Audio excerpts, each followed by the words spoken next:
I got crinkled curtains and I'm ready to party. anyway, welcome back to Taking Back Paris, episode 17. Since last time, some good things have happened, some bad things have happened, but we'll get into them. But just before we do, if you do enjoy my content, please leave a like on the video and subscribe if you are new. I upload videos 2 to 3 times a week, we're saying for the time being, because I've got a lot going on in my actual life, so some things need to be prioritized, but I will be uploading 2 to 3 videos a week. That's what I'm trying to say. But anyway, like I said, if you enjoyed it, please leave a like, subscribe if you're new, and let's get into it. Right, where do we begin? I'm not on the screen I'm normally on, so that's a bit annoying, but let's have a look at the league table. As you can see, after 21 games, we are 4th, which is really good for us, because 3rd is Champions League spaces, and we're already 1 point behind that. I'm only 1 point behind 2nd, actually. And we have a little bit of a gap to 5th, so 4th after 21 games is really decent for us. Won 13, drew 3, lost 5, but I'll go through the fixtures in a minute. As you can see at the minute, as well, PSG are still unbeaten after 21 games and we're playing them today. So ideally we'd beat them and give them their first loss, but PSG are PSG, they're stupidly good. And they're also the reason I'm out of another competition, which we'll get into in a second. But let's have a look at the schedule. Normally I'll filter this screen to show you each individual competition, but I won't do that, but the screen is very ugly. So we left you here, 3-0 win in Copenhagen in the Europa League 2 or Euro Cup 2. Good win for us. That competition is something I really want to win, so I'm glad we're getting wins there. Said win a lot.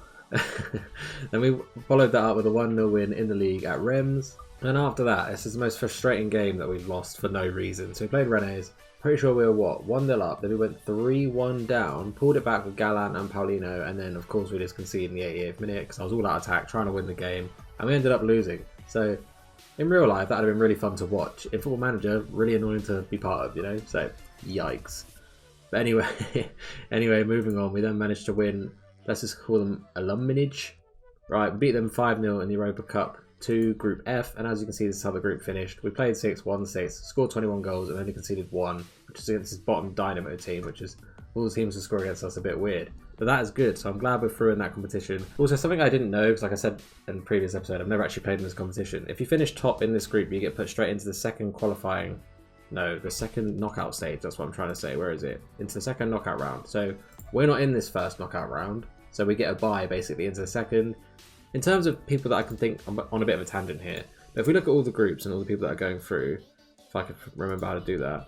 Of all the teams you can pause, I won't read through all of them, that I think can actually beat us. There's not really that many. Like Leeds could probably beat us just because they're Premier League, they have money. I have no idea what their squad is. Lazio are a great side, they could beat us. Valencia maybe, but they also finished 2nd in their group. So that's interesting. So I'm sure there's a team here that I'm missing that would probably end up actually beating us. Maybe Frankfurt, I guess, because they're in the Bundesliga. But my point is, I think this is a very winnable competition, and I'll be kind of triggered if I don't. And if I don't win, and if I don't get knocked out by some of those sides, then I've got some explaining to do. Like if freaking Dundalk knocked me out, you know, it's not great. Anyway, following up with Lyon. I said Lyon always batter me, and we were playing so well. We were 2-0 up. I'm like, oh, we've broken the little Lyon curse, right? But then I don't know, my team get complacent at half time. We end up drawing 2-2. I'll still take a point against Lyon because I think they're a better side and also have significantly more money than us. I mean, all things considered, I'll take a point, but we should have had 3. We then followed that with a draw at Dijon. That was annoying, but it looked like we were going to lose. But Pepe, who was our loanee, who we've managed to sign, but I'll go into that in a minute, equalised, so that was good. Then after that, we played Châteauroux in the league, who were recently promoted, and we only won 1-0. But I think they're actually doing alright, aren't they? 16th. That's not bad, seeing as Bordeaux are still down there, Strasbourg are down there, and Angers are down there. And all three of these teams are too good to go down in my opinion. But again, bit of a side note. We beat Châteauroux is what I'm trying to say. Oh, okay, we played one more game in the Euro Cup, my bad. That was against Dynamo, but again we won. I already showed you what the competition was in the end. We then followed that up with 2 games against Strasbourg and Brest, and we beat them both. I don't want to keep going into it too much, because it's just a lot of talking, isn't it? But anyway, after that, this thing annoys me, right? So after that, we had our first game in the French Cup. We get put in at the 9th round because we're in Ligue 1, I guess, and we play PSG, right? So that's just annoying. I don't want to show it because I think we're going to lose, and lose we did quite convincingly in my opinion. We did manage to get a decent XG, but other than that we didn't actually score. PSG beat us 2-0, and their XG is considerably bigger than ours, which is already quite high for us against PSG. So we're still quite a bit away from taking back Paris. It's going to be a really, really long series in my opinion, because I don't understand how they're ever going to slow down. They've just got money that they pump in every single season, and we're struggling money-wise as per usual. Actually, that's not true. I'll show you in a minute. And from that PSG game, we played 2 more games in the league against Bordeaux. We won 2-1. I really showed you at the bottom of the league. And then against Montpellier, which was literally just now, we beat them 2-1. The only goal they got was a great goal from their right back, so should have been a 2-0 bar a screamer. And that brings us to today. We're playing PSG at home in the league.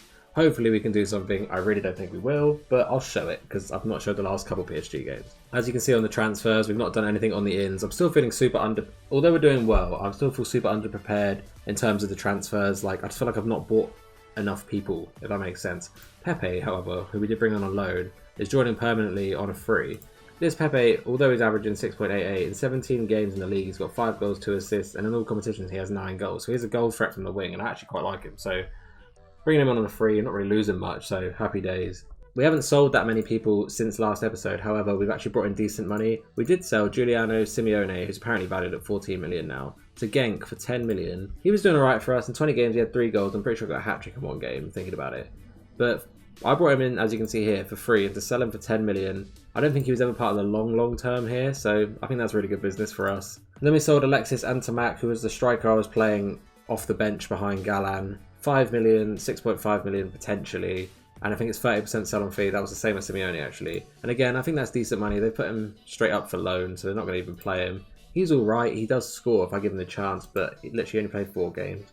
And he did play in the Europa League actually, in the Euro Cup 2 even, and scored a couple goals. But my point is, 6.5 million with 30% sell-on fee is good business, especially for these two players who, yeah, they're decent players, but they're not like standout players. If I can get good money for them, happy days is what I'm trying to say in a really long-winded way. I'm out of breath as per usual. If we look at the finances now, we have 21.5 million in the bank, 10 million transfer budget. That is by far the most we've had literally this whole series, so that's ideal. And something I didn't mention with the transfers, I'm trying to loan Dane Scarlett, who's been dwelling on his decision for absolutely ages. He's not going to be permanent here by any means. I like Galan up front, but as a backup, we've kind of upgraded from Antamac if we get him, and we got money for it, so ideal. Before we play PSG, something I do want to quickly highlight is Galan, my boy, has 23 goals this season already, right? And if we look here, where is it? Records. Most overall goals by player in the season is Galan with 23 at the minute. Last year, he equaled Gaetan Laura's record here of 21 goals. So he's already broke the goal scoring record for Paris FC, and there's plenty of games left to play this season for him to go on. If he doesn't get 30 goals this season, I'll be disappointed. But it's nice to see my young players that I've brought through doing well for us and setting records in the league. So ideal. And maybe the last thing I'll highlight actually, we are still in the transfer window. Like I said, I feel super underprepared, but I don't feel the need to bring people in for the absolute sake of it. I will spend my money if I find the right people to bring in. Collins, as you can see here, is still wanted by Liverpool and Tottenham. It was Juventus and someone else a minute ago. He will bid like 21 million and then lock it so I can't change it. I would sell Collins for about 30 million, 35 million, maybe with a percentage of like sell-on fee, right? But no one will bid it. They just lock the bids. It's so annoying. And the only club that has bid that is Anderlecht, and he didn't want to go there. So if Collins does go, I probably won't even spend that money. I'll just play this guy. So money-wise for our club, we're looking absolutely fine. If we sell Collins, we'll be looking great. But then again, like I said, I'm not going to spend money for the sake of it. I'll spend it on the right people and just develop players. But that is enough talking now. It really is. I'm out of breath. That brings us to today's game against PSG. We've got Hernandez in goal, whose value continues to go up. Our little wonder-kid goalkeeper. Fran Garcia in left back. Soler and Collins in the middle. Sessegnon down the right, Shrivers, Ugolini, Pepe, Buena, Paulino and Galan up front. This is pretty much the side I've been running with more often than not. Kamara's kind of fallen out of favour for how good he was supposed to be early on, but Shrivers just plays well when I play him, so I kind of have to play him. Anyway, let's just get into it. Too much talking. Are we going to lose to PSG on camera again? Probably. Let's hope not though. Let's have a look at PSG's lineup then, shall we? That is ridiculous. No wonder it's going to take a while to take back Paris if that is the squad they are playing, but we're going to try. Like I said, they are unbeaten. It'd be nice to give them their first loss, but we just need to cement our position as high up the table as we possibly can, to be honest. I want Champions League football, but conversation for another day, me lad. My camera framing is very off this episode. Apologies. Anyway, once again, early encouragement. This doesn't look good to start with, but let's just hope we weather this early attack. Good catch, I guess, Hernandez. Goals galore against Lille and Monaco. I mean, we're not in the game at all. We literally haven't really touched the ball. Okay, we had one shot, as I said it. Let's press Bernardo Silva. We should have probably been doing that anyway. I would take a 0-0 here, I really would. But video-wise, that kind of sucks. So let's hope something happens that isn't us conceding. Bruno Fernandes for them. Camavinga, good cross. Get the ball away. Or I feel like we're just defending and not playing any of our football at all. I mean, if Haaland just runs the pitch and scores, I'm going to be mad. Interesting challenge, Ugolini. No, this is probably a goal. Positioning is absolutely shocking here. That should have been a goal. We got away with that. Our defensive position sometimes is absolutely awful. Drives me insane. I don't really want to be too harsh because it's PSG, but like we're not doing anything. I mean, Paulino's on a 6.4 and he normally runs the show for me, as is Pepe, as is Bueno, so my front three aren't doing anything. Anyway, not happy with your performance. Let's do a sub. Like, what can we do here? Alright, I'll put Gerson Marrero down the right, because I do have faith in this guy, even though very sporadic how he plays. Paulino down the middle, hopefully he can make something happen in the second half of this game.